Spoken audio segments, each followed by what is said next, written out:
From the ashes of World War I, Adolf Hitler attempted to build a sinister new world order,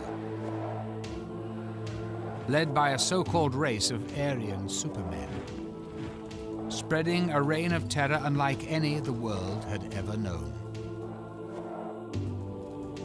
Many believed the Nazis conjured strange spirits and followed occult practices that had lain dormant in Europe for thousands of years. Now documents prove that their beliefs were based on a perversion of ancient pagan law, a twisting of mythic battles between forces of light and darkness, and a terrifying journey into a world ruled by mystics, madmen, and murderers.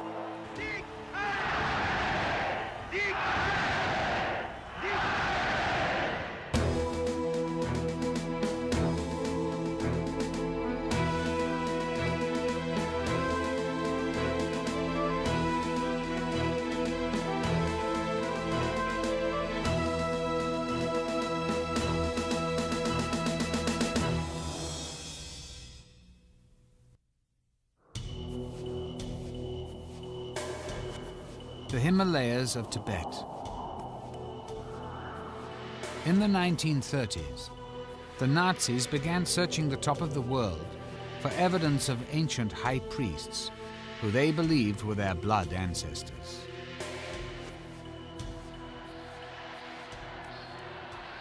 The Nazi belief in these ancestors was to form the foundation of Germany's new religion, a religion with Adolf Hitler as its high priest.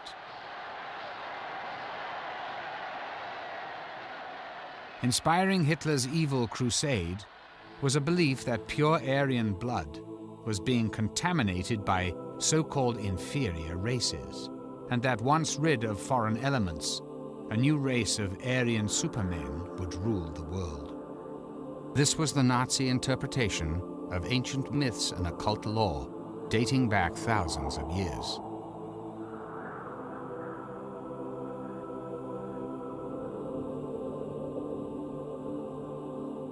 To prove their superiority, the Nazis would leave no myth or religion unexplored, in effect borrowing from any belief they could adapt to the Aryan cause.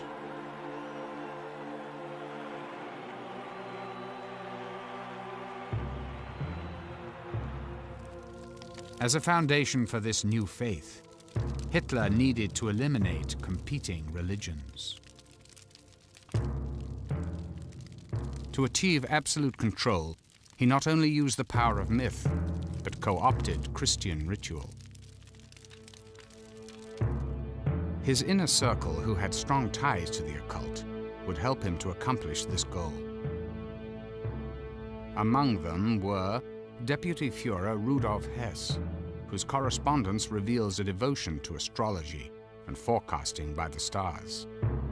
Nazi Commissioner for Philosophy and Education, Alfred Rosenberg, who wrote the book laying out the tenets of the Nazi religion. Joseph Goebbels, Hitler's Minister of Propaganda, whose diary records his use of astrological forecasts in planning the war against the Allies. And Heinrich Himmler, head of the SS and the Nazi death camps, whose personal papers reveal that he was the master occultist of the Third Reich and ultimately the architect of the new Nazi religion.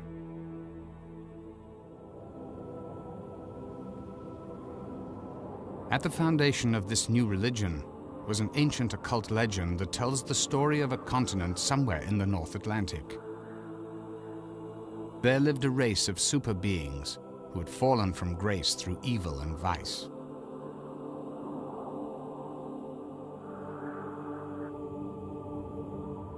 A great flood wiped these beings off the face of the earth.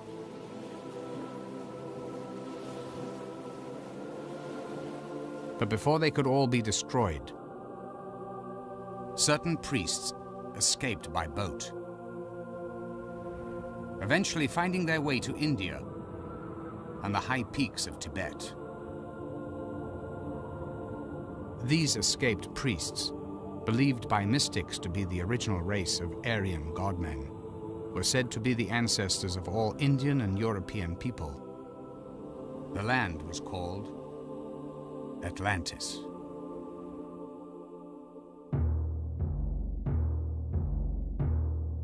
Certain German mystics claimed the Atlantis myth was actual history. Their proof that Aryans were the chosen people descended from the super beings of Atlantis, and that they had lost their powers by mating with mere mortals. In these theories lay the seeds of Nazi doctrine.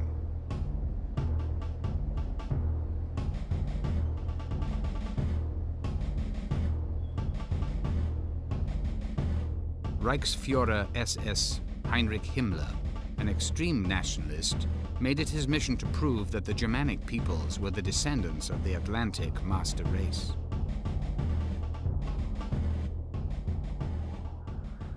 Nationalists, particularly those who believed in the superiority of the Aryan race, always had entertained the notion of a vanished island, a hidden world, some kind of utopia. Himmler may have thought it was in Tibet, and that this master race, the Atlantic master race, as Himmler liked to call it, might have been in the Tibetan mountains. Descendants would still be alive.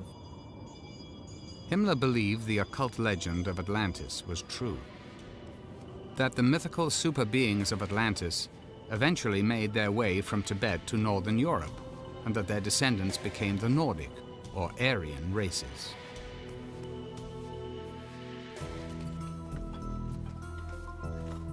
Government-funded expeditions under Himmler's direction were sent to Tibet, searching for evidence of their ancestors. To document this process, Nazi researchers took this film footage. In 1946, in a post-war interrogation by the US Army, the SS scientist who led one of the Tibetan expeditions described his first meeting with Himmler. He said, Himmler mentioned his belief that the Nordic race did not evolve, but came directly down from heaven to settle on the Atlantic continent, and that ancient immigrants from Atlantis had founded a great civilization in Central Asia.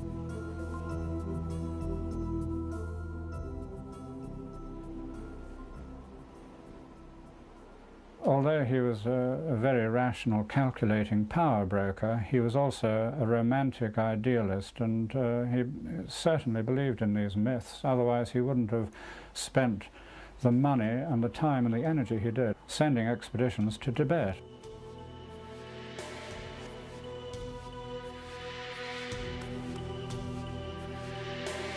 In Tibet, villages were subjected to full-body inspections by Nazi researchers, looking for what the party called Aryan physical traits.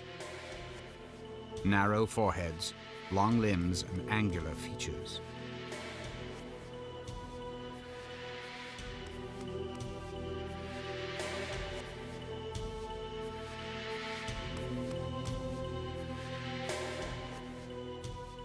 And this, of course, was stepped up by the time the war was on, in that by this time they were able to do experiments of a rather still innocent type on the living object. What I'm talking about is measuring people's skulls, for instance.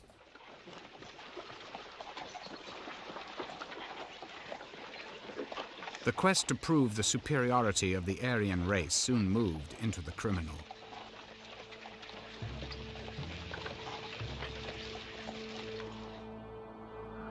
The Nazis would begin killing people and using their bodies for experiments.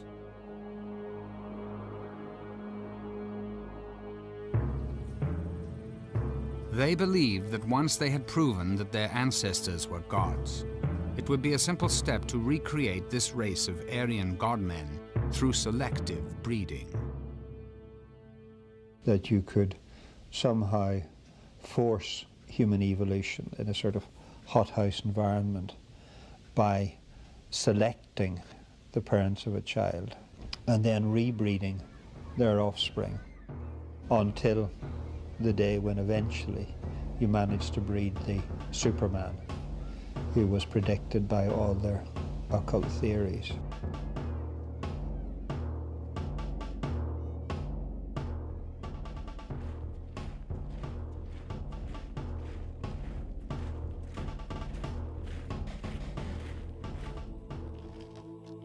Hitler proclaimed, "Humanity accomplishes a step up every 700 years, and the ultimate aim is the coming of the sons of God. All creative forces will be concentrated in a new species.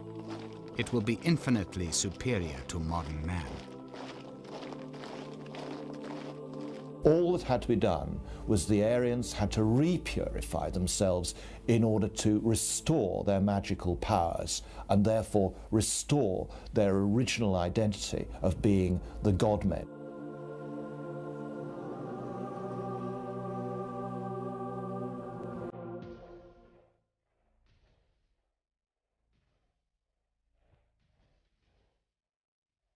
The breeding stock was Himmler's SS. He recruited only the strongest, best conditioned, and what he considered the best looking young men. Tall, blonde, and blue-eyed. These future warriors had to be well educated and only from families of pure Aryan heritage. The SS had been generally rather tall, well-made men, warriors. Now, Himmler did decree this for the SS in so much as they should all be 5'9" tall. Himmler was 5'9" tall. In addition to their size, they had to be of pure blood. Now, for the officers, they had to prove pure German ancestry without interbreeding back to 1750.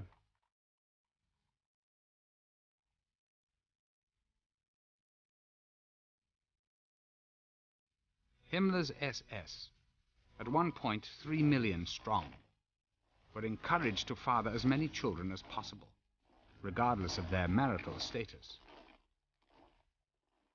The SS, he told them, had a sacred duty to their nation and to their Führer to beget healthy Aryan babies. One of Himmler's ideas concerned polygamy. The only way in which he could breed the master race ever faster was by, in fact, instituting the practice whereby SS men would be able to take more than one wife.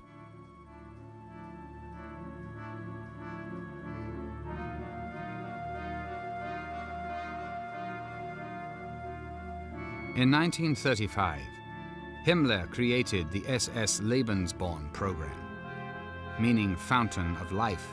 Lebensborn was designed to facilitate the birth, housing, and raising of as many pure Aryan babies as possible. Himmler's program was documented by actual images of Lebensborn babies.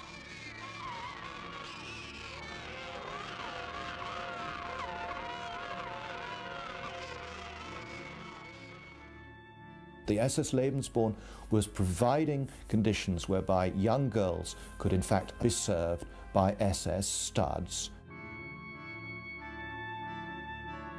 He suggested that young Aryan girls in Germany who hadn't been able to find a boyfriend or a husband need not forego the pleasures of motherhood.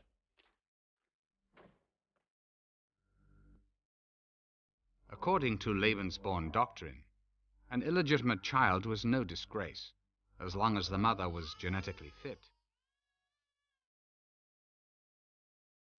Women were thought to have only one function: to breed the children whose offspring the Nazi Party believed would become gods. An estimated 11,000 Lebensborn babies were bred between 1935 and 1945.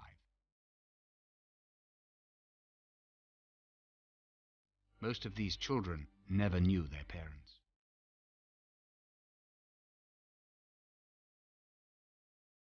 The SS Weekly newspaper declared, "Only when the number of cradles constantly exceeds the number of coffins can we look forward with good cheer to a better future." The babies of Lebensborn immediately became property of the state. Some were raised at Lebensborn homes, while others were adopted and raised by SS families. During the war, children with Aryan appearance were abducted from conquered nations and sent to Lebensborn homes in Germany. Nazi records indicate that 200,000 Polish babies alone were kidnapped and placed in Lebensborn homes, where they received careful training in every aspect of Nazi culture and mythology.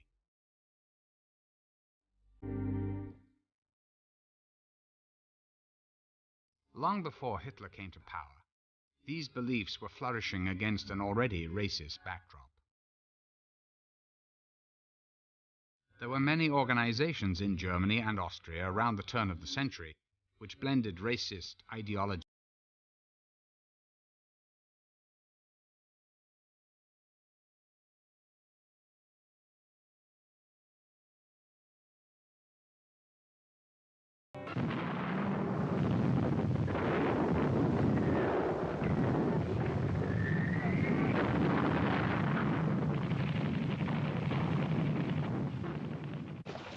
The once mighty empire of Germany had been disarmed and at the mercy of the victorious nations after the First World War. In formerly wealthy cities, disabled veterans haunted the streets like ghosts from another lifetime. Somebody who grew up in Berlin in the 20s remembers anything. He remembers the urban landscape with cripples from the First World War, who of course had no pension, no nothing, who begged on the street without legs and arms, who remembered the great misery of what you might call the urban landscape. Millions were unemployed. Inflation was rampant. Recession, starvation, and poverty were everywhere. I saw many demonstrations before Hitler came to power. Real demonstrations which arose from the suffering of the people, the mass unemployment and therefrom deriving poverty. And they were shouting slogans like, give us bread, give us work.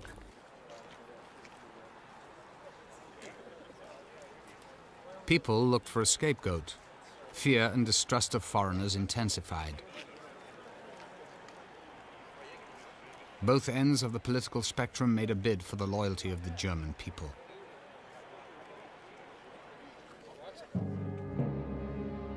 After serving with distinction in the First World War, Hitler was stationed in Munich, where it was his job to infiltrate left-wing organizations for the army.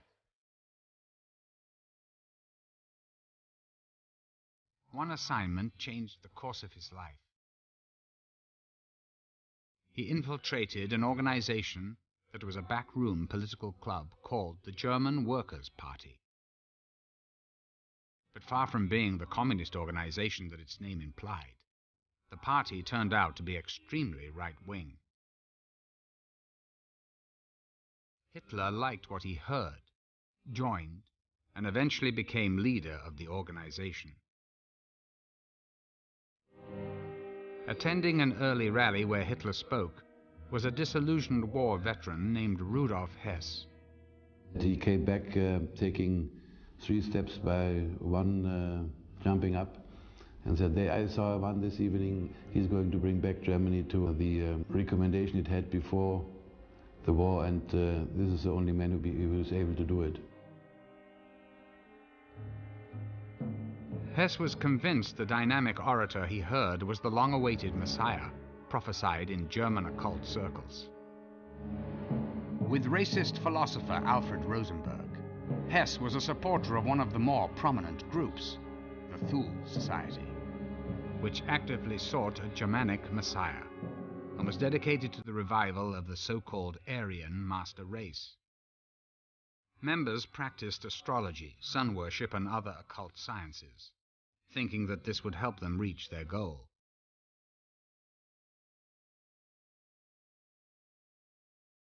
Their emblem was a dagger set against a curved swastika. With a membership that included some of Munich's richest and most powerful citizens, the society financed Hitler's German Workers' Party. In 1920, Hitler's party officially changed its name to the German National Socialist Workers' Party, the NSDAP, or as it would soon become known, the Nazi Party. With Hitler as its leader, the Nazi Party grew quickly, sweeping people up in a frenzy of fear-mongering and fiery oratory. He gave them the strong, charismatic leader they'd yearned for since the war. Like many Germans and Austrians of the time, Hitler lived in an environment that was already hostile to Judaism. He would have easily found these ideas in popular publications, such as Ostara, an overtly racist occult magazine written by a renegade and ultimately defrocked monk and mystic named Lance von. The magazine was a good example of how Hitler would have picked up his racism and his anti-Semitism. He even paid a visit to Lance's editorial office to obtain back numbers. Immensely popular at the time, the journal preached that the Nordic or Aryan races had much to fear from people darker than themselves, and targeted Jews as the most threatening. The Ostara claimed that the Jews were preventing the Aryans from taking their rightful place as rulers of the world, an eternal struggle dating back to biblical times. Headlines read, "Are you blonde? Then you are in danger. You should therefore read Ostara, Publications for Blondes and the Male Rights Movement." The publication outlined what would become the Nazi worldview: racial selection, Lebensborn, and even the Nazi death camps. With these ideas in place, Hitler's developing theories of race were ready to be further influenced. This time by Thule Society supporter Alfred Rosenberg, the racist philosopher and occultist who would eventually become the Führer's voice in spiritual matters. In his book, The Myth of the 20th Century, Rosenberg reinvented Germanic history and laid out the foundation for the new Nazi creed, the religion of the blood. He saw blood, particularly in a religious sense, as the determining factor. In other words, a church had to be a church of the blood rather than a church of faith or a church of belief. The blood tied together the Nordic races. So for Rosenberg, blood, racial stock, racial identity became the keynotes of this new ideology.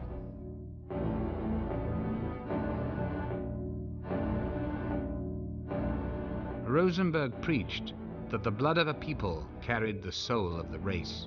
I think if you look back down the esoteric traditions of the West, you find that blood has always been considered as a very important vehicle of the spirit. It is a sacred substance that contains more than the physical life of each person, but also the spiritual life.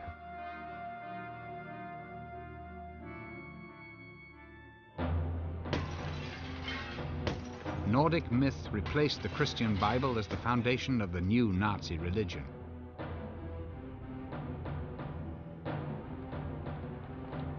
In a pageant orchestrated by Rosenberg and captured on film, the Nazis celebrated their newly conceived version of Aryan culture and history.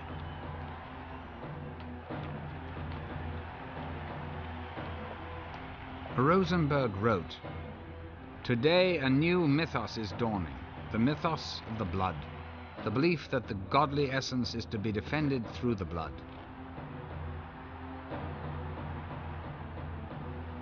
Hitler took Rosenberg's idea further when he wrote, "The old beliefs will be brought back to honor again.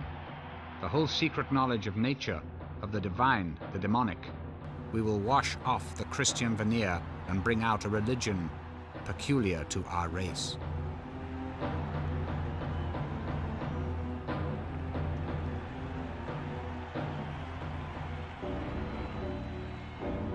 As a symbol for the new religion, Hitler chose the swastika.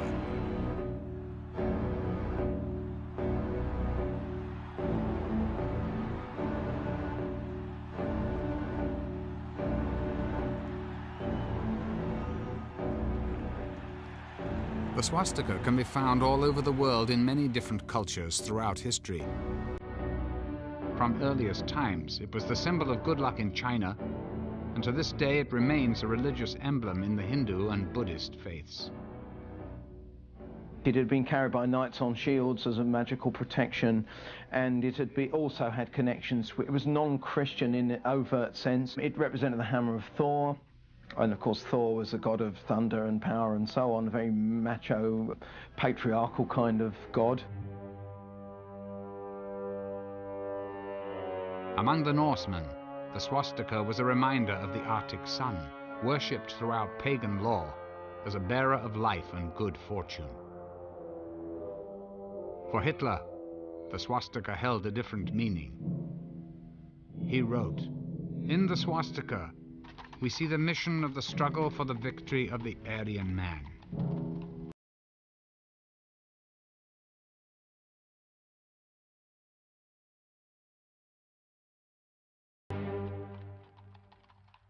In the operas of Richard Wagner, Hitler saw victory reenacted time and time again.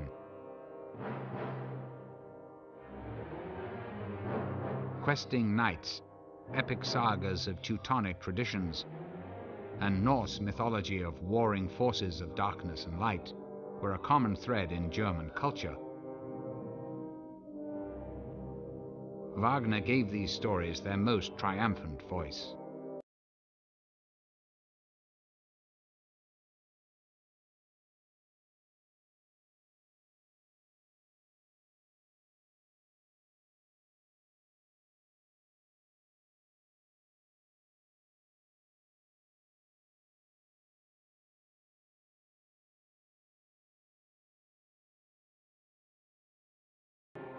Richard Wagner was the most singularly admired person in Adolf Hitler's life and career, ever.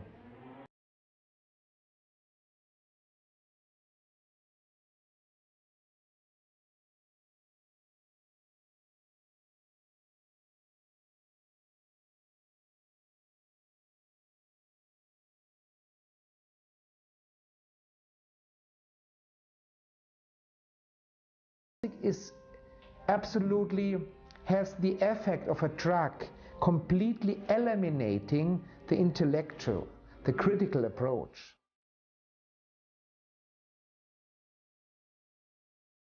Wagner's opera Parsifal, which glorifies the power of pure blood, was a source of inspiration to Hitler.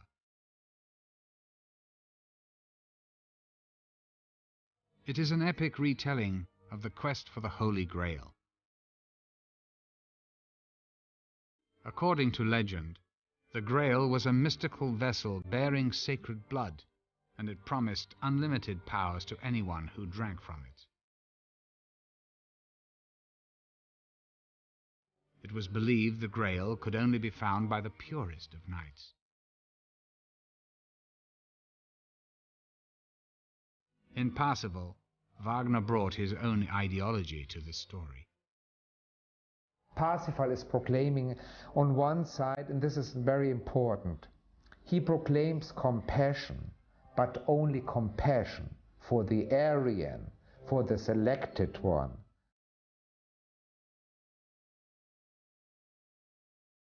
Parsifal is a central symbol in Hitler's imagination. He often spoke of founding the religion of Parsifal again. And this idea of a Christian Grail Knight seeking the mythos of pure blood is central to both Wagner and Hitler's own conception of what Nazi racism was doing in this supernatural sense.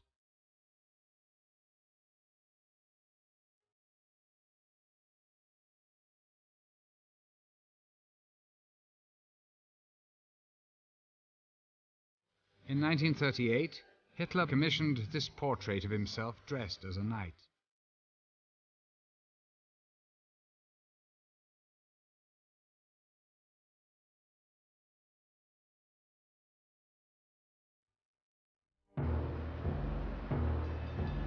Hitler's bid for power began on November the 9th, 1923, with an attempted overthrow of the Bavarian government.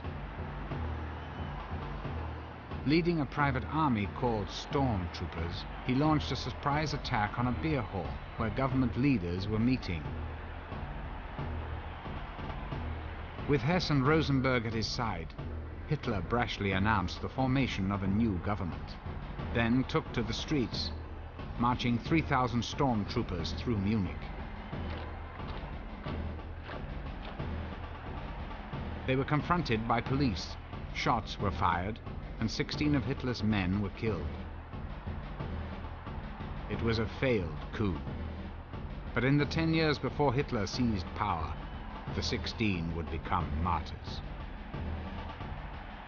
That time they were carrying a swastika flag, and this sort of fell with the people, and the blood of the dead got upon it. And a ritual arose whereby every new Nazi flag and banner was not empowered until Hitler had touched the flag against this flag.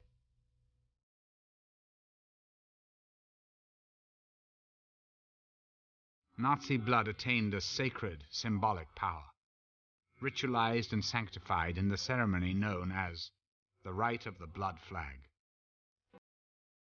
The sort of magical power of the blood of the dead Nazis was transmitted to each Nazi flag, and it was consecrated thereby.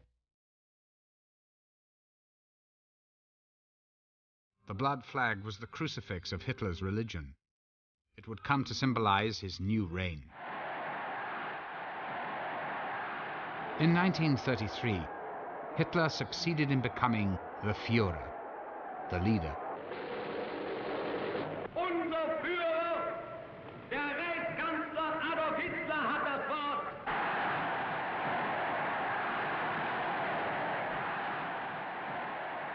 A title which would come to resonate with religious connotations of the Anointed One, or even the Messiah.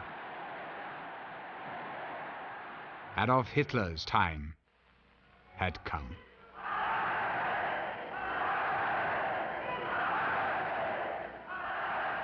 Die Partei ist Hitler. The party is Hitler. Hitler is Germany, and Germany is Hitler.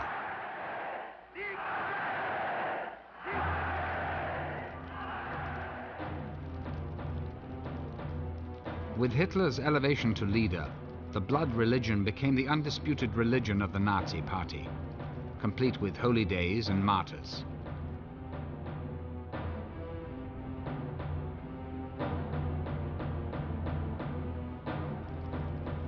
Propaganda Minister Goebbels orchestrated a ritual in which the 16 Nazi heroes were honored as martyrs of the Reich, who died, were resurrected, then achieved eternal life. Goebbels assured that all Germans would partake in the ceremony by broadcasting it over loudspeakers placed on street corners throughout the country. Part of the message said, "The night of the dead march in. At midnight, a mystical, ceremonial play, the birth of the Reich. They fight, die, and are victorious, just as the Third Reich was founded."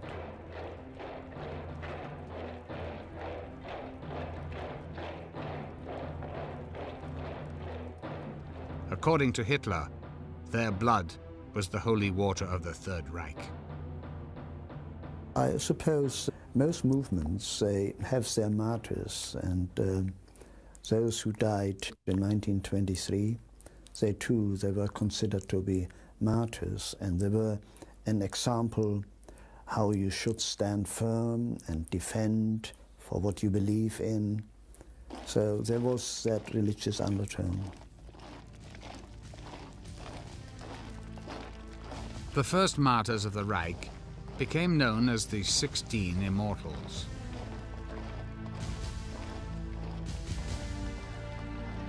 In Munich, the ritual began with a funeral march down the very streets where the Immortals fell.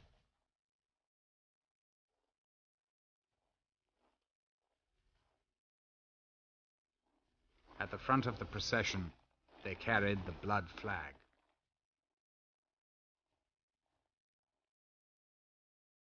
Along the route hung huge red flags bearing slanted Germanic runes, the ritual symbol of sacrifice from pagan law.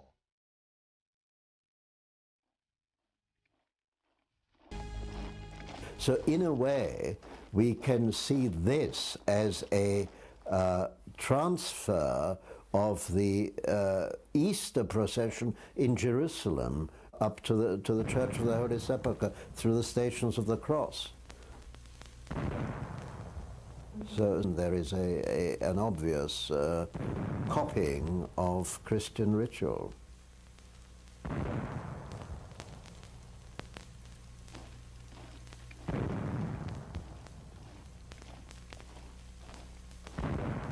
The bodies of the 16 heroes were interned in a building known as the Feldenhalle, or Temple of Honor.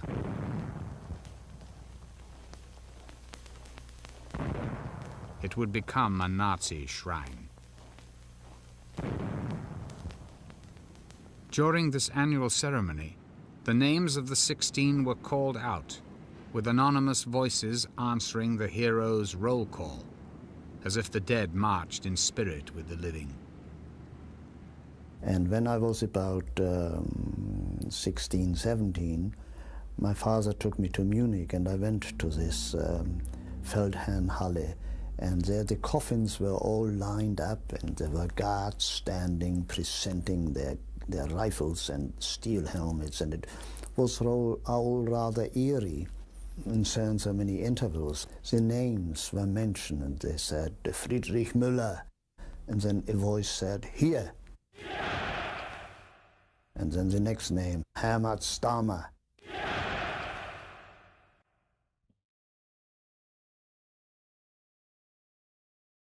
It was a religious ceremony.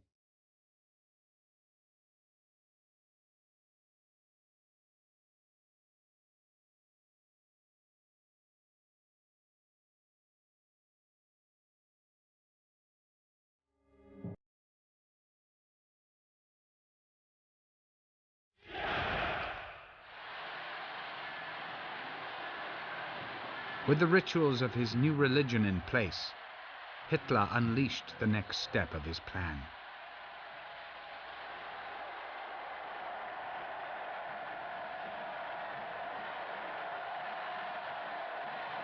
He wrote, "Force without spiritual foundation is doomed to failure."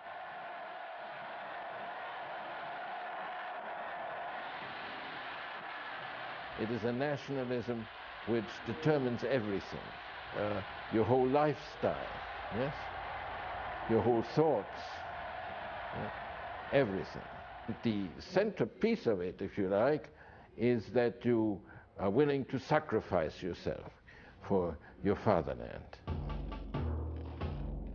Indoctrination into the Nazi faith, with Hitler as God, began early and continued into adulthood.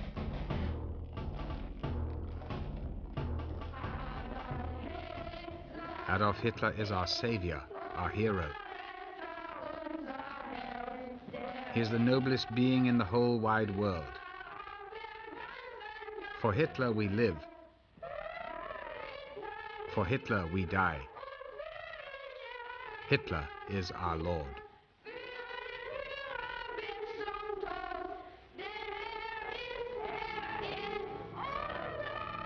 In 1933, the party took over all Germany's youth organizations.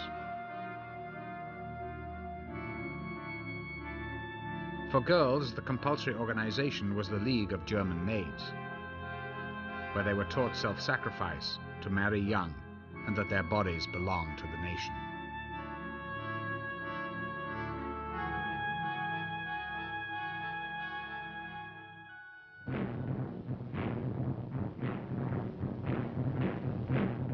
Ten-year-old boys became members of the Organization of Young German People. At 14, they joined the Hitler Youth, and at 18, the Nazi Party.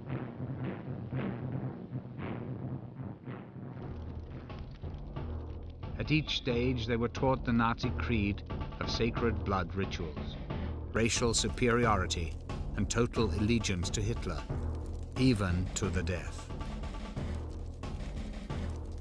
I was in the Hitler Youth until I was 18. We were being taught, and I believed in it, that it was great to fight for our country, and if necessary, to die for our country.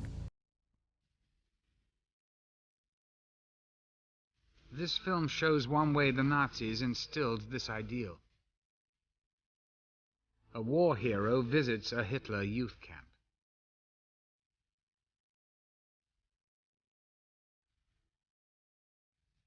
It was great to be told that you belong to the greatest race, the greatest nation on earth. I thought that because I was a German, that German blood was running through my vein, that made me superior to all the others. Hitler stated, "I want to see again in the eyes of youth the gleam of the beast of prey."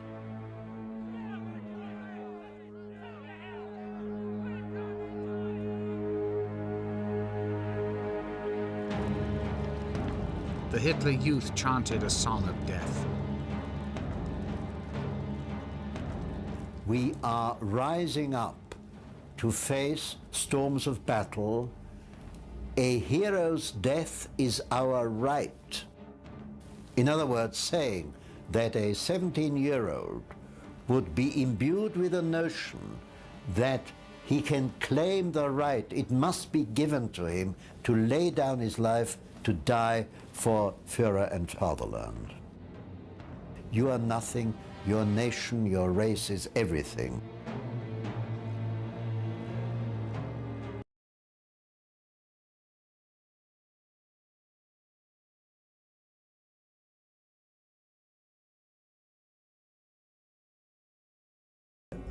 I swear, and we all had to repeat it, had to have our hands, our fingers in the air, to serve Führer, Volk and Fatherland, to serve Führer, Volk and Fatherland, like a big rumble around the place, to the last drop of our blood, to the last drop of our blood.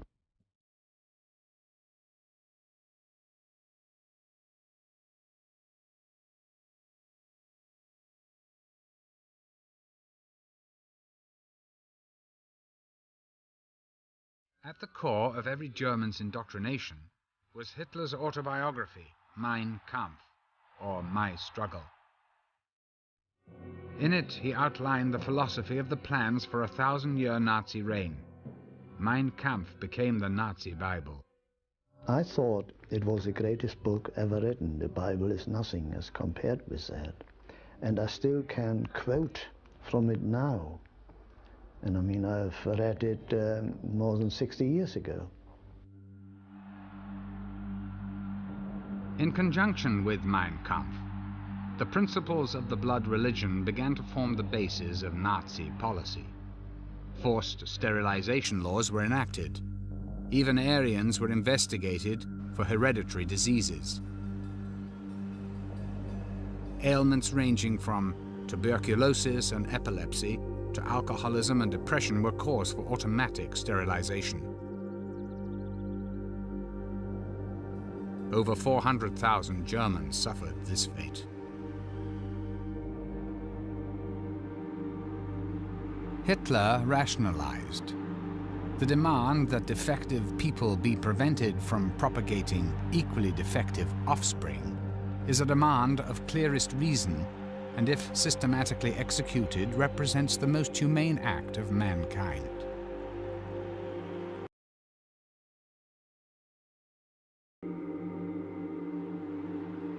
Children with health problems were registered at birth.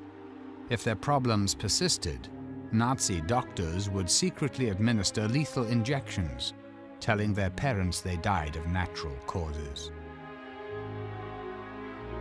A euthanasia program was instituted for the mentally and physically impaired. Propaganda films claimed these were acts of kindness, freeing trapped souls from tormented bodies. By 1935, Hitler had created the blood laws, which made it a criminal act for a pure German to marry or even have sex with a Jew. And German Jews were stripped of their rights as citizens.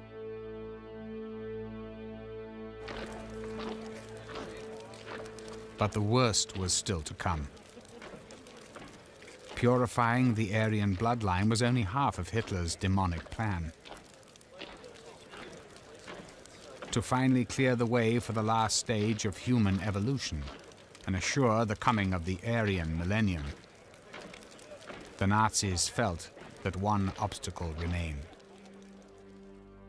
the very existence of non-Aryans. So you began by sterilizing them. You then found that this was too slow, and you ended by murdering them in gas chambers, which was quick and efficient and cheap.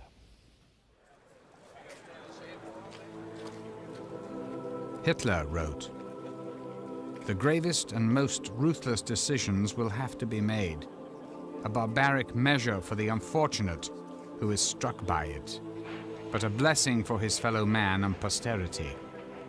The passing pain of a century can and will redeem millenniums from sufferings."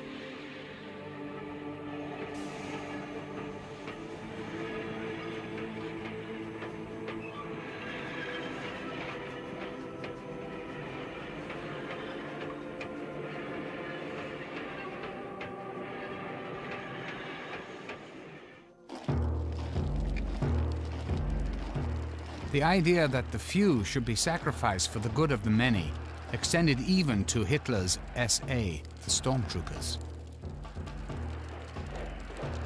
Eventually, the SA, who were among Hitler's first supporters, became an obstacle, one that he had no qualms about removing. Without the SA, probably he would not have come to power, because people were afraid of the SA. They were rowdies and street fighters. They broke up demonstrations and they protected their own big meetings.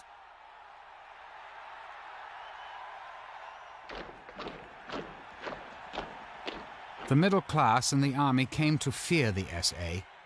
To the army, the SS was a more acceptable organization. Like themselves, the members of the SS were from the German upper class. The SS consisted very often of professional people, doctors, solicitors, and so on. They joined the SS, while ordinary working people were in the SA. And they didn't like each other. The military offered the Führer a deal: their full support if Hitler would eliminate the SA. Hitler accepted, and with Himmler, rid the party of the stormtroopers in one night. The night of the long knives, that happened on the 30th of June 1934, so I was then just 12 years old. I remember it. The SA had a congress in Wiessee, not far from Munich. And they were all in bed at night when Hitler and the SS moved. The SA leadership was rounded up and executed so quickly, so ruthlessly, many never knew why. It's reported some were still shouting "Heil Hitler" when they died. After the purge of the SA, Himmler transformed the SS into an elite military order. In time, they would come to run the concentration camps where Jews and all other enemies of the state were being executed.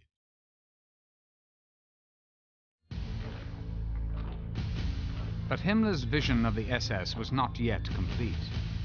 He planned to turn the SS into Germany's new aristocracy, the new Superman prophesied by Hitler's religion of the blood.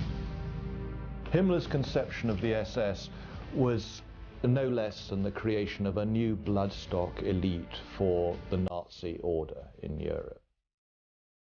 At every stage, the SS was constantly reminded that it was no less than a warrior elite whose values of hardness and military valor were absolutely central to its existence. And more than that they were in fact ensuring the survival of the race in this way.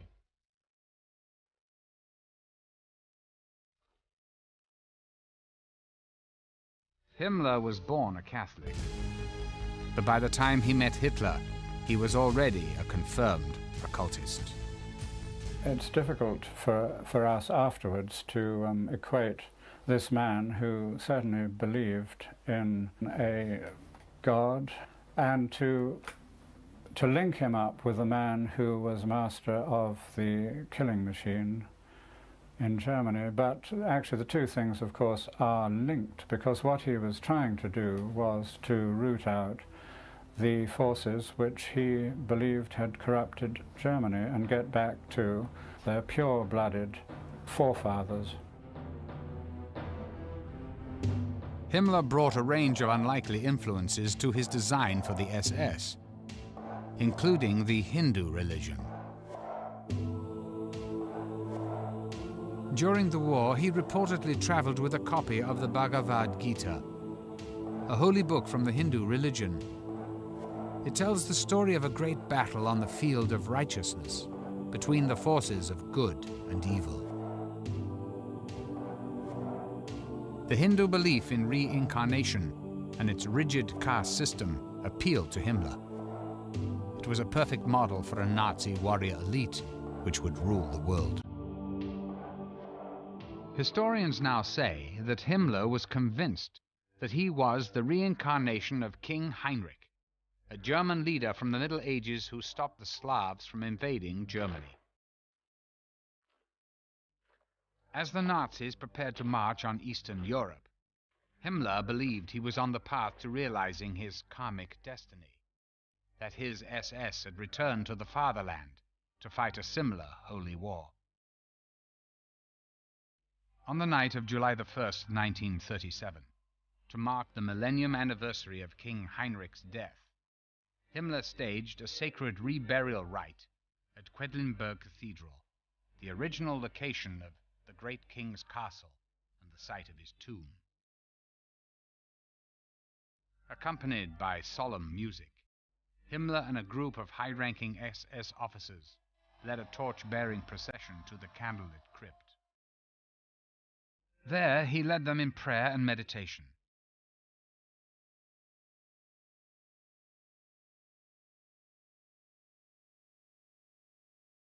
The king's remains were placed in a new grave, and Himmler laid a wreath of oak leaves, a symbol of ancient pagan origin. He eulogized the man he believed he had been in a past life. As the sarcophagus was sealed, he pledged to fulfill the king's mission of conquering the lands to Germany's east.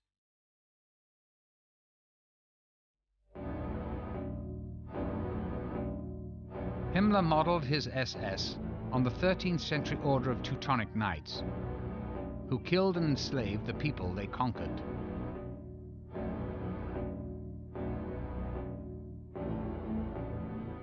The parallels with Nazi Germany's own practices were unmistakable.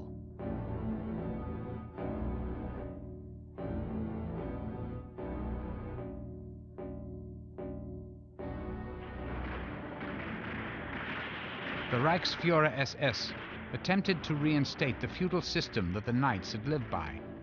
As new lands were conquered, each SS officer was to take possession of a feudal estate. Local people were either killed or turned into slave labor.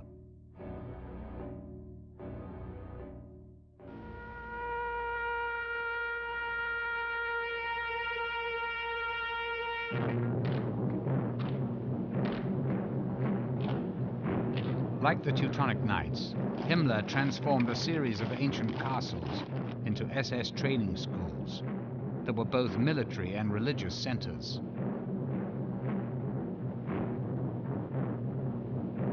Here, recruits were initiated into the ways of so-called warrior priests.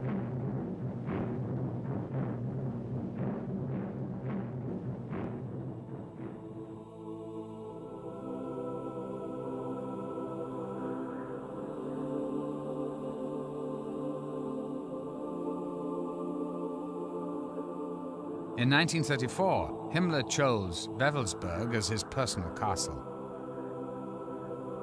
It became a sacred center for the inner core of his elite SS knights.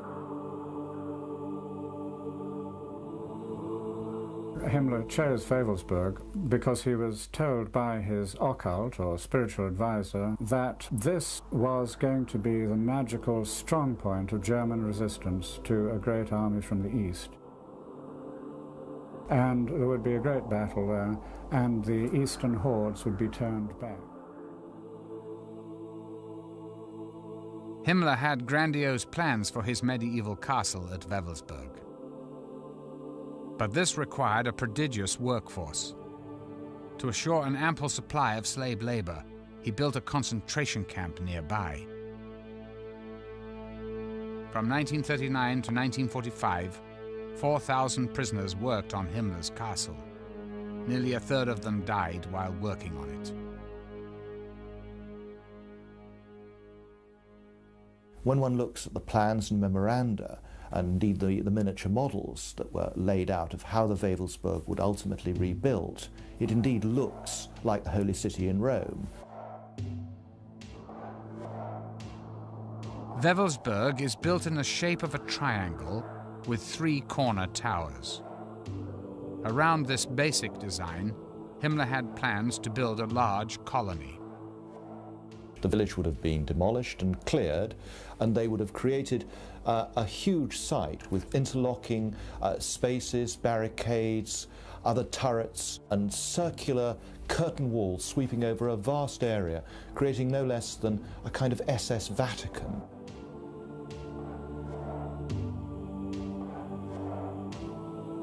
It was the Great Northern Tower that would become the focus of Himmler's plans to make Wewelsburg an SS occult center. At the base of the tower, Himmler built a crypt. According to historians, it was a temple to honor the dead SS leaders.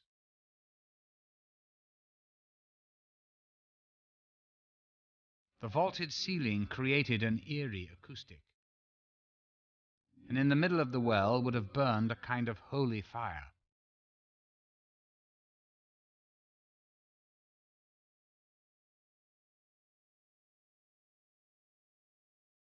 Along the edges of the crypt were 12 pedestals, upon which would have stood urns, waiting to contain the ashes of deceased generals.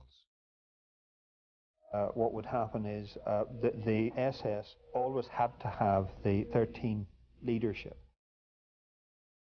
And consequently, when an SS general died, he was ritually cremated, his ashes were placed, and then his place was taken by a new general. In one legend, King Arthur gathered the 12 most chivalrous knights in a great hall. In Himmler's version, he created the Hall of SS Supreme Leaders in a room above the crypt. Here he would meet with his 12 highest-ranking SS officers.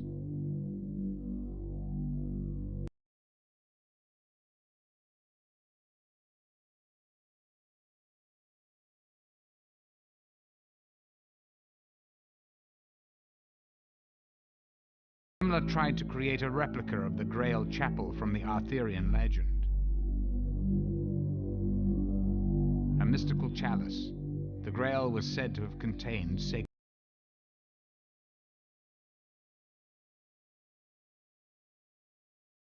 Saw the Grail as an object of immense esoteric or occult power, and he believed that if he possessed this physical object, that the war would be won with great ease.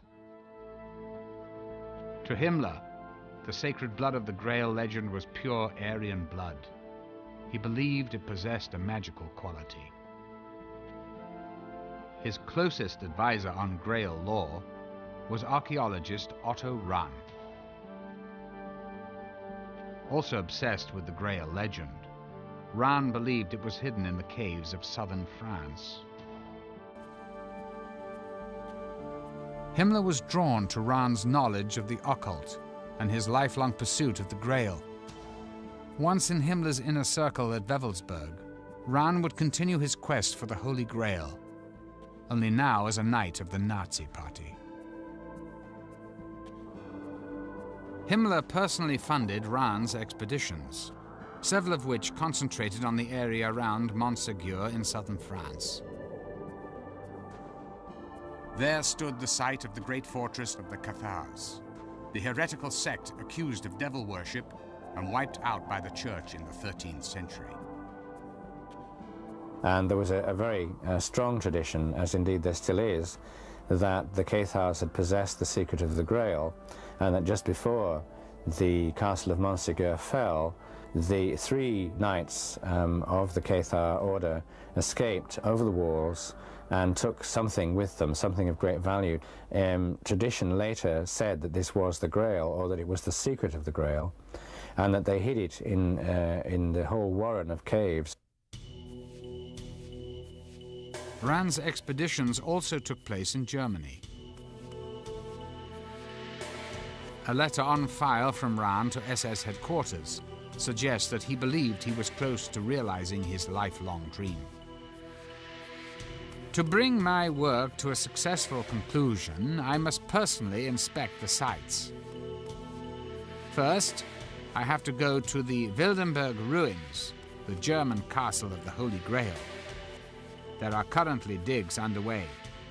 Heil Hitler.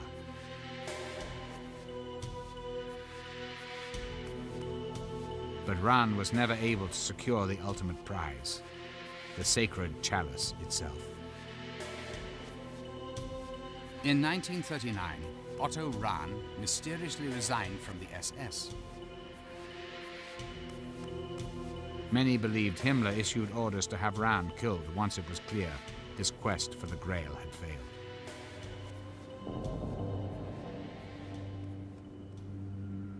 Two months later, he was found dead in the Austrian Alps. The cause of his death remains unexplained.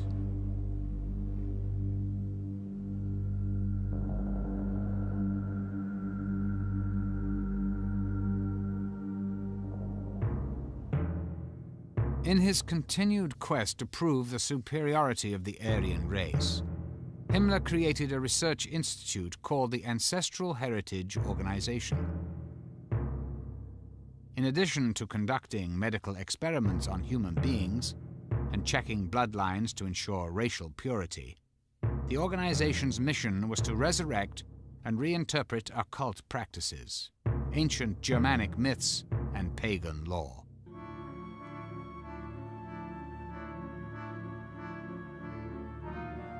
This Nazi film shows one such ritual, young girls dancing around the Nordic pagan symbol of war and divine order.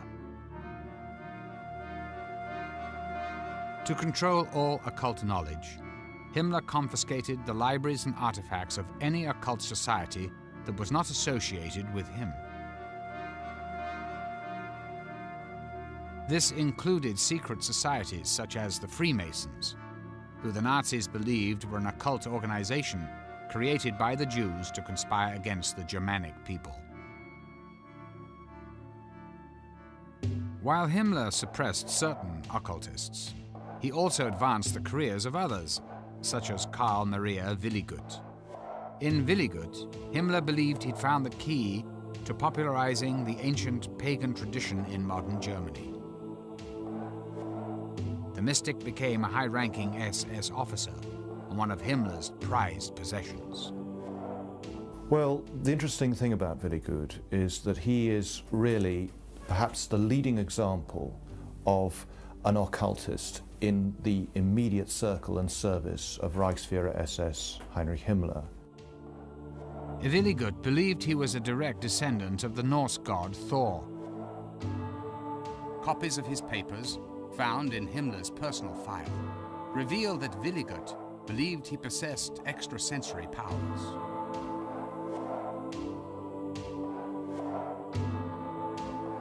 One document entitled The 9 Commandments of God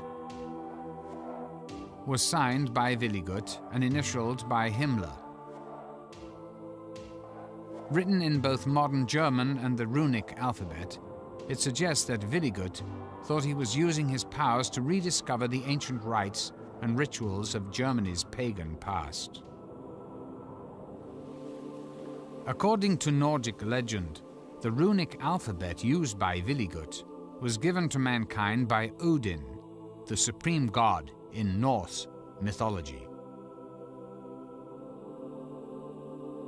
This sacred alphabet was his gift to mankind.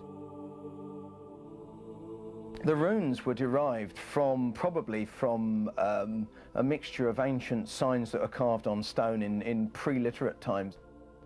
And these alphabets actually had meanings. Each letter has a meaning. The Hagal rune, protection of the bearer against his enemies.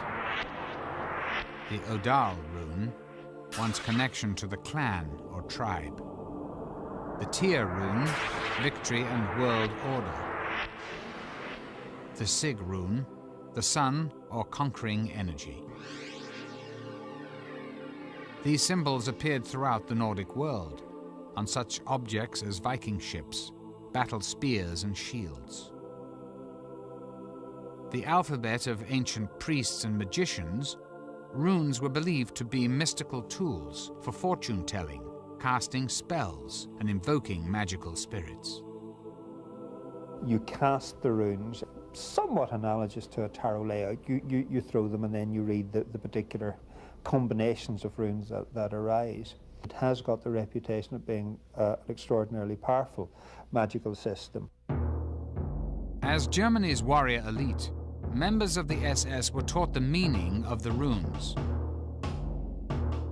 A photograph that survived the war shows an SS officer at a blackboard teaching the runes to a class of SS recruits. Many organizations within the Third Reich had their own special rune. The SS, perhaps the best known, of course, used the double Sig rune. These mysterious figures were worn on the shoulders and helmets of all SS uniforms. The Hitler Youth used a single Sig rune.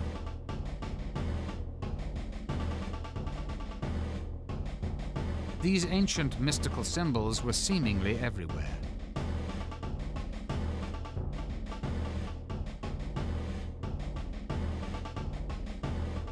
Serving as a constant reminder to Germans of their pagan past. After the SS recruit had passed his training and taken the oath, if he was an officer, he was then given the SS dagger, which was a sort of hunting knife with a black handle, the SS runes on it, the swastika and a wreath, and the German eagle. And this was a very prized possession. Engraved into the dagger were the words, "My honor is called trust." SS men received the dagger in a solemn ceremony. Every member of the SS wore the SS signet ring. But for his inner circle, the elite of the elite, Himmler personally handed out the death's head ring. A former high-ranking SS officer, Wilhelm Hörtel, still remembers the ceremonious occasion. The ring was engraved with your name, mine, for example, to my dear Hörtel, Heinrich Himmler. That was inside the ring, around a death head.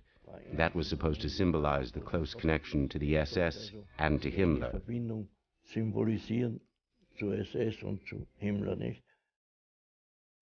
In a speech given to SS officers stationed at Dachau, Himmler stated, "Never forget, we are a knightly order, from which one cannot withdraw, to which one is recruited by blood, and within which one remains body and soul."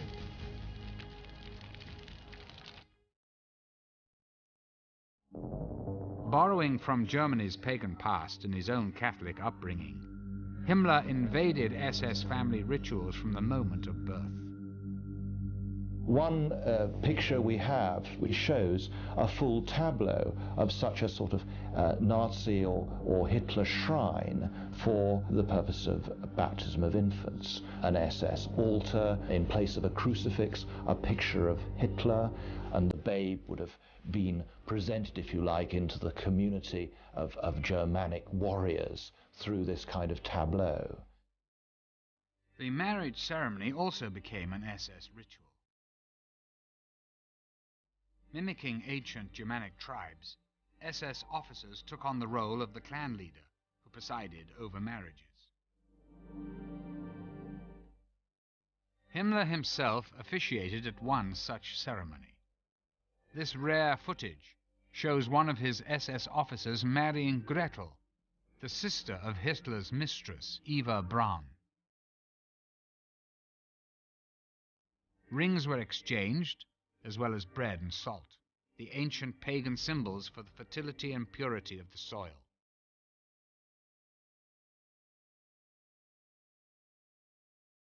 These ritual activities would take place to imply the pagan community of which every SS man and his bride was now a part. The Nazi year was marked with celebrations taken from the ancient Germanic calendar. The Maypole festival, initially accepted as a celebration of fertility, was transformed into a show of nationalism and military strength.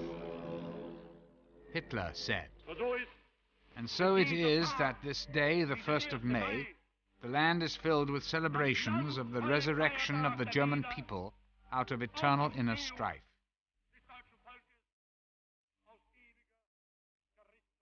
People need festivals to mark the year. And they tried to substitute the pagan festivals for the Christian festivals. They began to annex the festivals which the pagans had celebrated. Summer solstice, winter solstice, all these festivals, yes? And shaped them in their own image. Nazis even began to restore ancient pagan temples like Externstein, which was dedicated to a solar deity. At Externstein, during the summer solstice, a shaft of light shines through a window and lines up with a point on the altar.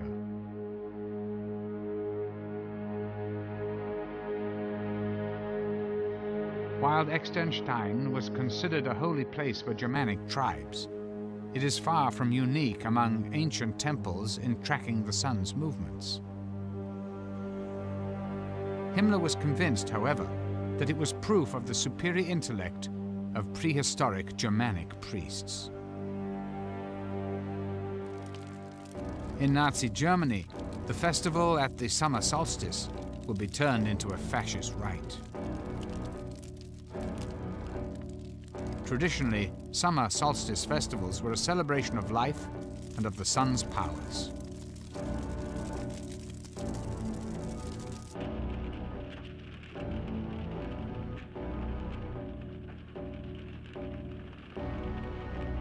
Dramatically staged and carefully choreographed, speeches were given preaching self-sacrifice and heroism. In this particular ritual, propaganda minister Goebbels gave the speech.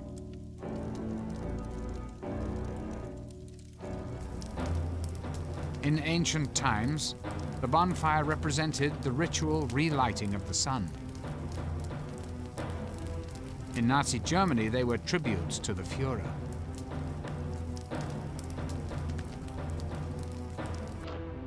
In the largest of these rituals, torch-bearing troops created symbolic patterns in the night.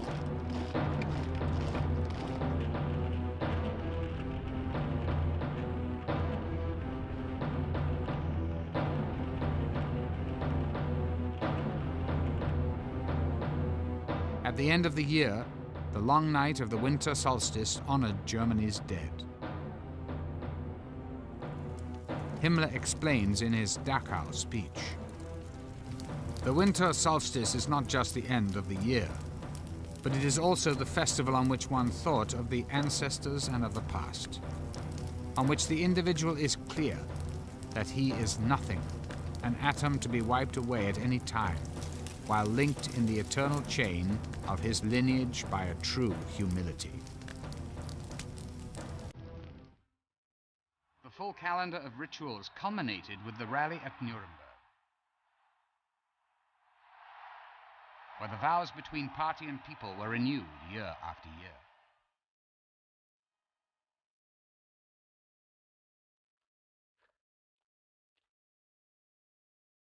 Tens of thousands of uniformed Nazis joined forces.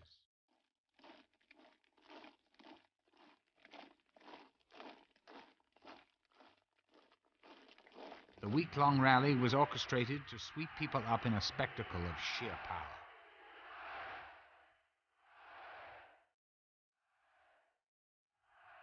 Now, every religion has its ritual. The Nazis had their ritual, their mass rituals, yes?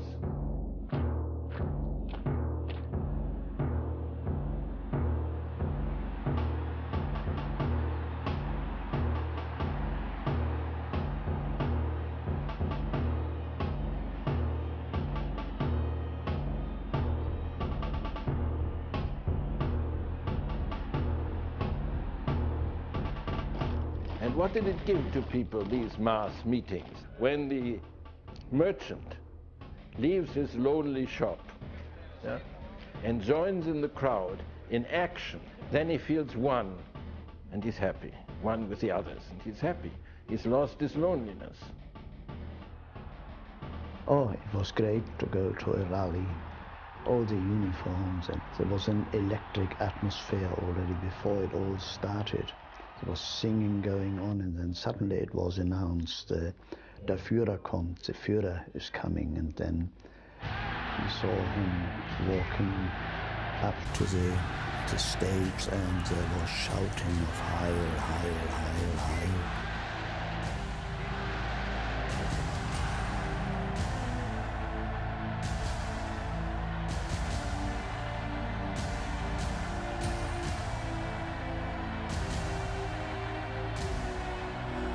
As the Nazi frenzy swept Germany, Hitler made clear what he expected from the nation.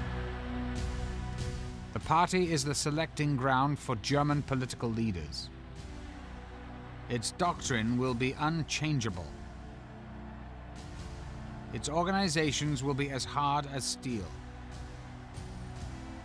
Its total image, however, will be like a holy order.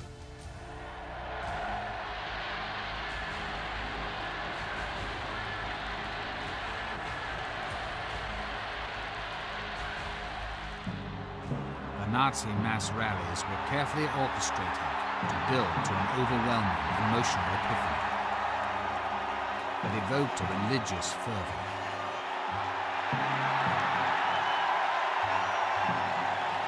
At the center of this ritual was Hitler.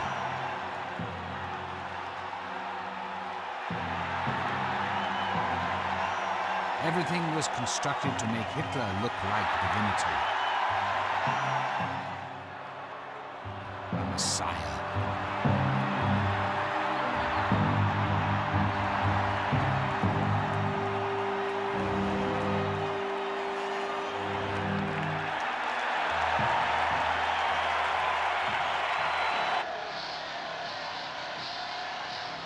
Having won the unquestioning support of the German people, Hitler was now ready to dominate the world.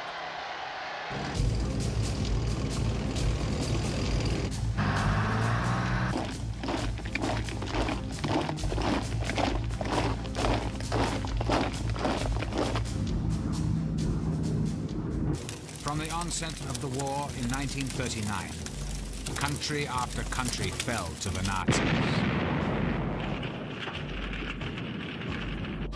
By the winter of 1942, however, the tide turned, and the Nazis began to experience what they thought was impossible. Defeat.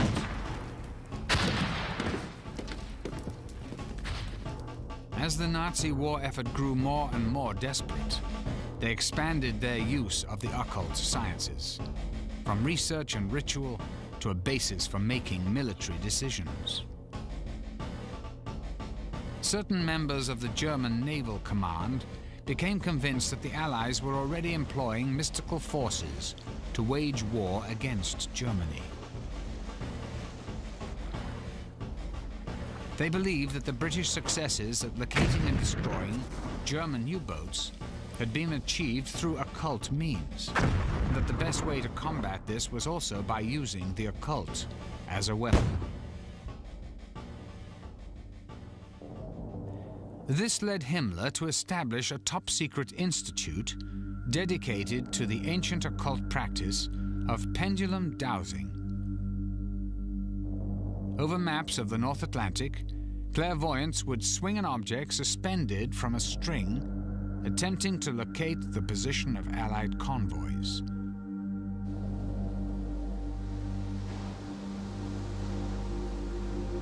German U-boat missions were dispatched based on the results.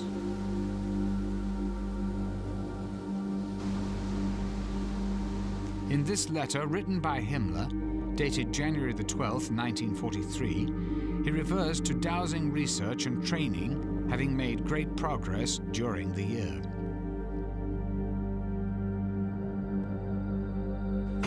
Still, the most common occult arts employed by the Nazis were astrology and prophecy, although they were approached in two distinctly different ways. Rudolf Hess and Heinrich Himmler genuinely believed in the occult and used it for making political decisions. But Joseph Goebbels, head of the propaganda ministry, wanted to use the occult purely for propaganda purposes, to manipulate people and undermine Allied morale.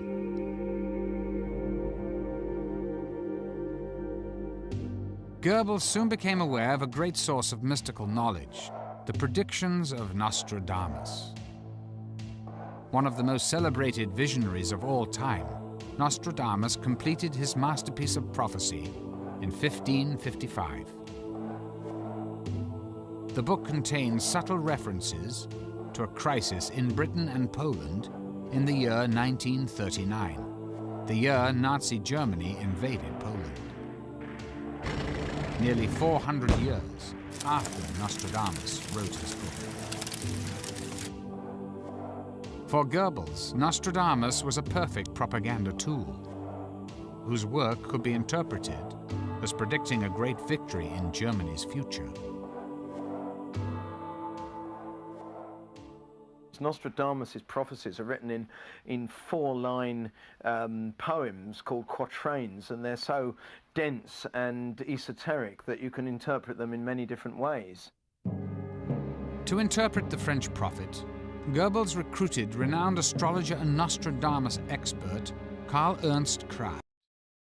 A particular quatrain that Goebbels seized on seemed to refer directly to Hitler, and quickly became part of the Nazi leader's mystique. There's a very famous quatrain which has got the word Hister in it, which, you know, was everyone was bandying around, was saying that that was Hitler. In Goebbels' diary, he expressed his excitement when Berndt, a member of his staff, began to formulate a plan to use the prophecy. 19th of May, 1942. Berndt handed in a plan for the occultist propaganda to be carried on by us. We are getting somewhere. The Americans and English fall easily to this kind of propaganda. We are therefore pressing into service all star witnesses of occult prophecy. Nostradamus must once again submit to being quoted. The creation of fake prophecies and fraudulent mysticism to influence the enemy became known as black propaganda.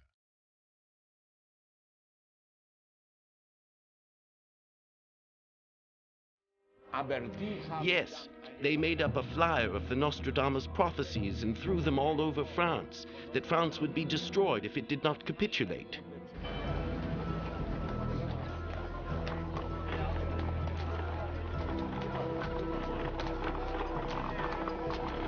British intelligence discovered the deception and, recognizing its propaganda potential, began to wage their own Nostradamus campaign. The The British actually picked up on this. They produced a volume of 50 fake Nostradamus prophecies which forecast British victory on the war. Just as the Nazis had flooded France with fake Nostradamus prophecies, the Allies smuggled their own black propaganda into Germany. The black propaganda campaign in England soon took a new turn with the arrival of Hungarian Jewish emigre and astrologer Louis de Vol. Recruited by British intelligence, de Vol was assigned to work with master counterfeiter Elik Hall. And Elik's great skill was as a forger.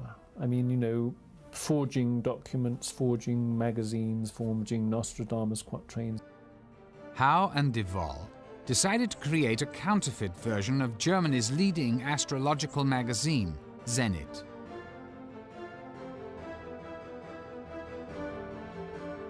They produced 2 issues in 1943. In these, they would try and make forecasts which would undermine German morale. They would, for example, say, watch out for June the 30th, the anniversary of the Night of the Long Knives. Now, the purpose behind this forecast was to somehow plant in the minds of the Germans the fact that the SS might now be disloyal to Hitler. But Howe's masterstroke came with a so-called special edition of Der Zenit, dated April 1943. He cleverly waited until July to publish an April edition, thus seemingly being able to predict events he knew would come true. And what Howe and his colleagues did was to look at the sinking of German submarines, record the dates, and then in producing the April edition, produce these dates as if they were forecasts. British intelligence believed that if these predictions were picked up by the crews of German U-boats, the result would be a loss of morale and possibly even mutiny. The British counterfeit Der Zenit, however, contained one glaring error. They incorrectly titled the magazine Der Zenit instead of the actual title Zenit. Astrology and espionage would soon collide again, in what is still considered by many to be the most bizarre incident of the Second World War. When Rudolf Hess, the deputy Führer and one of Hitler's closest friends and advisors, made an astonishing solo flight to Scotland. Hess's idea to make the flight began with his belief that the British, a Nordic race, would be made sympathetic to the Aryan cause and could even be persuaded to side with the Germans if only Churchill could be overthrown. One of Hess's mentors, Karl Haushofer, reinforced this idea by telling Hess about a dream he had. In it he saw Hess walking through a Scottish castle with tapestries hanging from the walls, bringing peace between Germany and Great Britain. In addition to prophecy, astrology would also come to play a role in Hess's decision to make the flight. Rudolf Hess, along with Himmler, was probably the leading Nazi, most interested in astrology. He accepted it totally.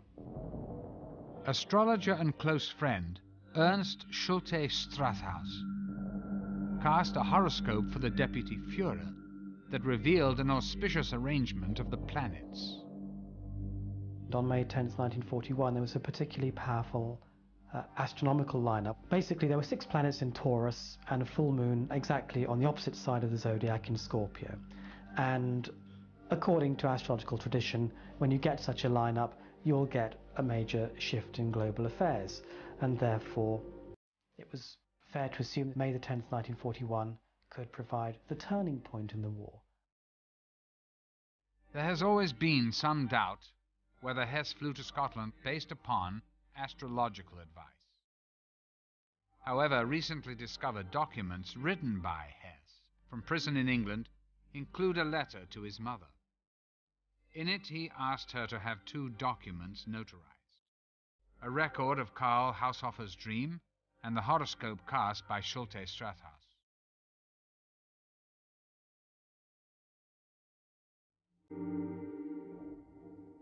Before Hess made the flight, some believe he conferred with the Führer. 6 days before my father flew, there was a discussion between Hitler and my father, which lasted 4 hours. Nobody knows what they were talking, but one knows that when the 4 hours were over, my father and Hitler came from the room, and Hitler had his arm around the shoulder of my father and said, "Yes, you have been always and are still a very stubborn chap." This is a very friendly goodbye.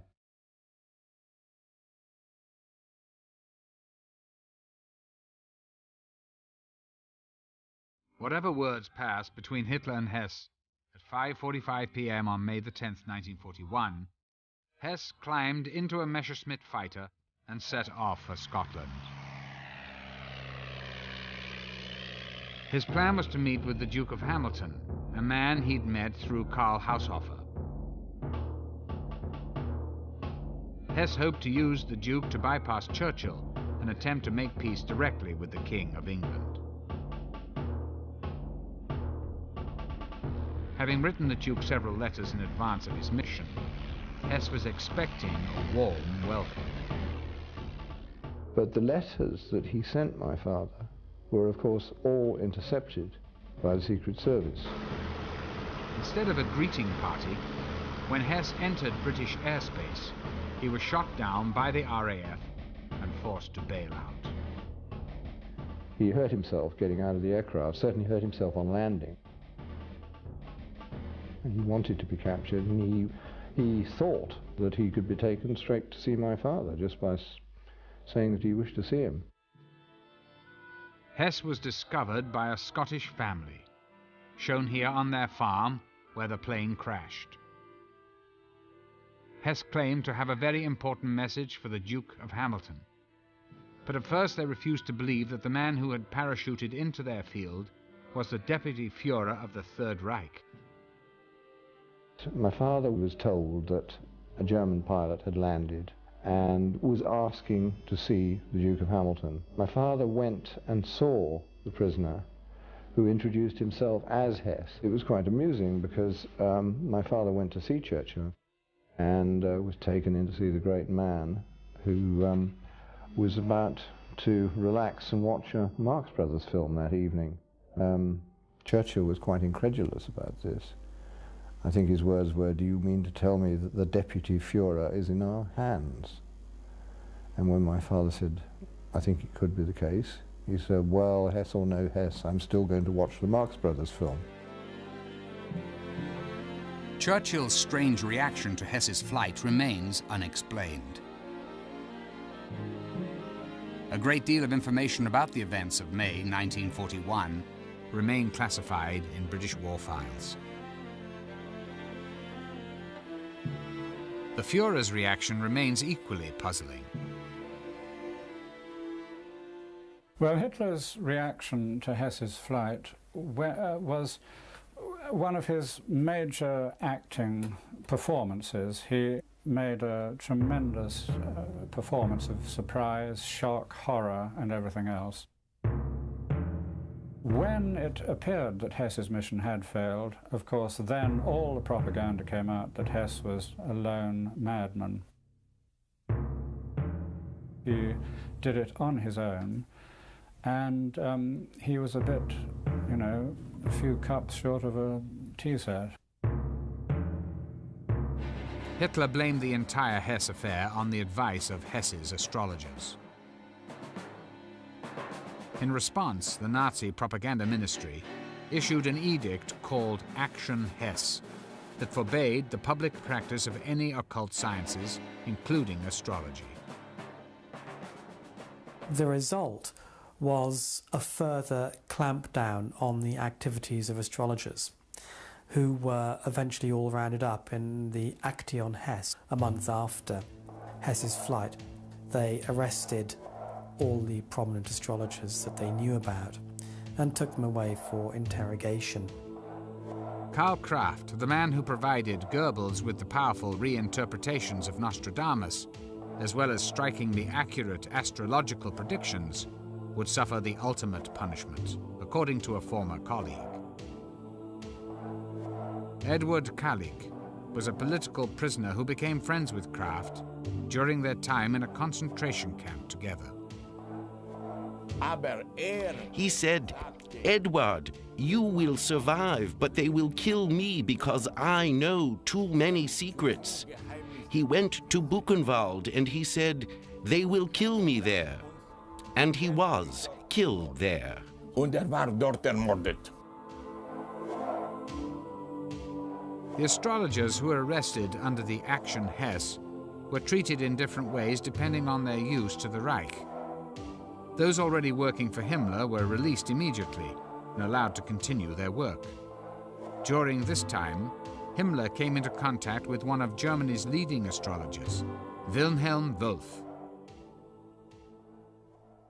He was arrested along with all the other astrologers.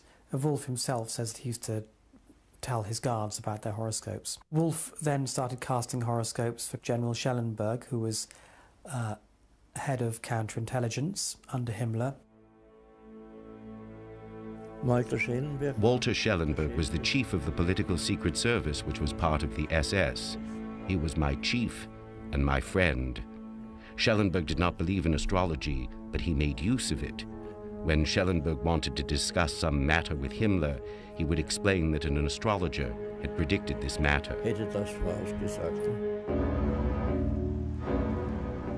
In 1943, Wolff predicted that Hitler would survive a great danger on the 20th of July 1944, that he would fall ill in November of 1944, and die a mysterious death before the 7th of May 1945.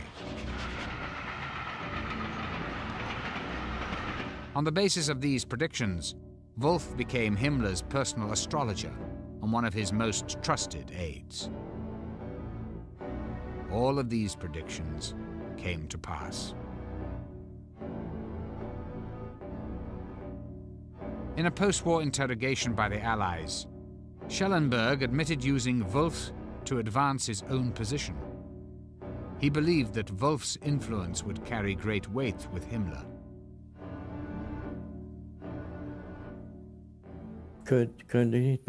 When I was still in prison with Schellenberg during the proceedings at Nuremberg, we still talked about it. And Schellenberg was very proud that through Wolff he could influence Himmler. According to Schellenberg's interrogation, during the final weeks of the war, Himmler became obsessed with the astrology of a coup, when the stars suggested he might successfully overthrow the Führer. It was late April 1945 when Soviet troops already encircling Berlin, already entering the outskirts of Berlin, so the war was pretty well lost. Himmler remembered a conversation he had earlier with Wolff, in which Wolff told him that it looked as if there would be disaster for Germany until 1945. Reading Hitler's chart, Wolff saw planetary arrangements that indicated a downfall.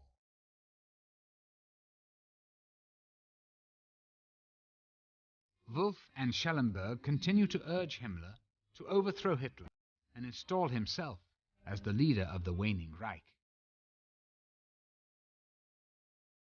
Both Schellenberg and Himmler trying to curry favour with the Allies. And intriguingly, in the last days of the war, a meeting between Himmler and a representative of the World Jewish Congress, at which Wolff, as Himmler's astrologer, was present. Himmler apparently agreed that there should be no more exterminations of Jews.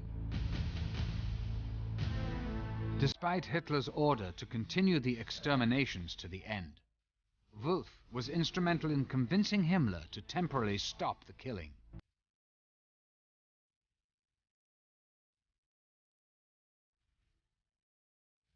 Having taken this action, it appeared that Himmler was ready to launch his coup. But ultimately, his fear and loyalty to the Führer prevented him from seizing power.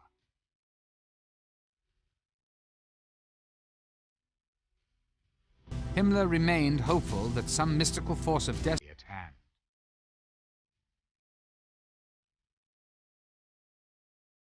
Himmler was also very interested in historical parallels between the situation in the mid-40s and previous historical periods.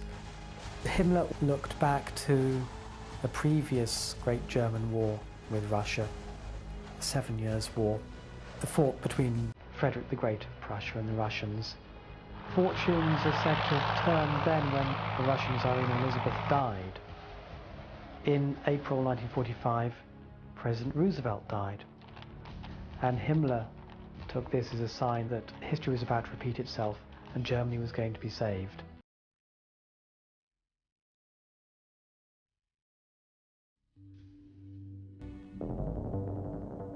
Two weeks later, Goebbels and his entire family descended with Adolf Hitler into the Führer's private bunker.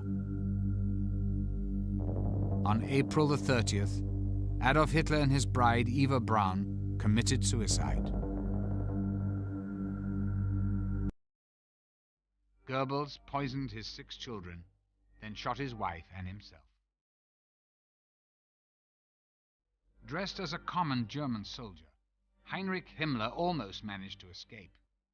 He was arrested by the British, but during a physical examination, crushed a cyanide capsule he kept in his mouth.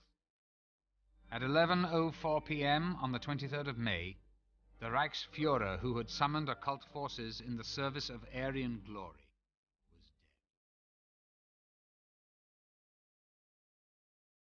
dead. In November 1945, several top Nazis were brought to trial by the Allies at Nuremberg.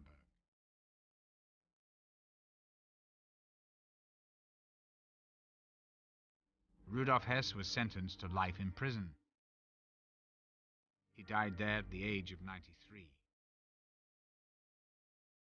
Occultist Alfred Rosenberg was found guilty of crimes against humanity and hanged in October 1946. The Third Reich, which was to have lasted over 1,000 years, ended after only 12.